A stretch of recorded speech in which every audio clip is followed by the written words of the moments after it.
Xishuang Bana, in the old Dai language, means the land of Shangri-La, the utopia of myth. Here, far away from the noise of big cities, is a real place and a kind of paradise. 80-year-old Dai doctor Kang Longshu is reading from the palm leaf manuscripts about a miraculous local species, Longshu, or the dragon blood tree. This tree is an ancient plant with extremely valuable medicinal properties. Dai doctors know the secrets of applying it clinically. With proper instruction from Dr. Kang Long, apprentice Zhao Yinhong has learned the uses of Longshu. The Longshu tree trunk naturally contains a reddish resin. In its solidified form, the resin looks like clotted blood, or Shredia, which means dried blood in Chinese medicine. The ancient Chinese medicinal texts record Shredia as the sacred herb for resolving blood stasis. It moves the blood and relieves pain. It also treats hemorrhages and stops bleeding.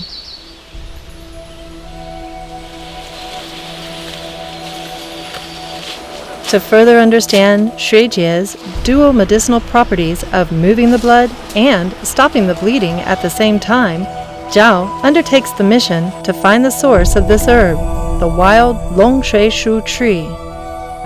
The Longshu can live as long as 8,000 years. It has a tall, straight trunk and very few branches. Individual trees are scattered around the primitive forest and are hard to find.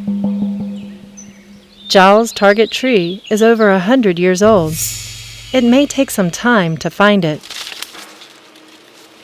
龙血树的这个药材很不好找，因为它一般都是生长在石灰岩地貌上，这些地方一般伤得比较险峻。那里有棵，看看。哦，磕不到。绕过去吧，那边可能可以有路。His hunting efforts pay off, and Zhao finds a 100-year-old Longshu tree deep in the forest. These reddish, resin-filled wood chunks carved from the tree are the key targets of this hunt. These chunks contain naturally formed resins secreted and solidified in the tree trunk. This process begins in the inner layers of the trunk with the help from microbes and oxidation. Zhao has another worry. The wild trees are becoming scarcer in the wilderness.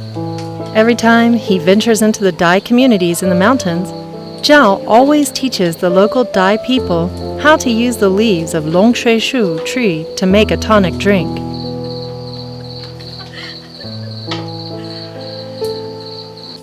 Drinking the tea made from the fresh leaves of the tree helps reduce fatigue and lower blood sugar levels. Zhao hopes that after learning about the benefits these trees provide, the local Dai people will want to protect the scarce and extremely valuable Longshu tree, the source of the Shredia herb.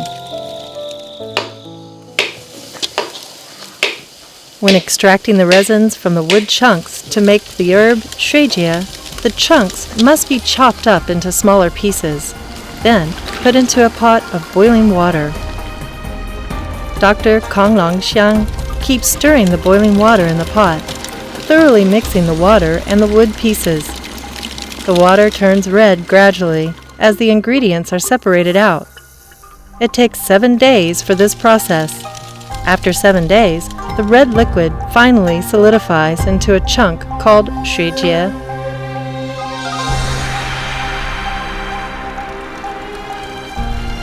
All living things must grow and die. Herbs are no exception. They bloom and then wither. In the ever-turning wheel of reincarnation, people persist in their efforts to enhance the warmth of life with herbs. Yet, the baptism of time does not diminish the process, because this ongoing cycle is a silent witness to the glory of life.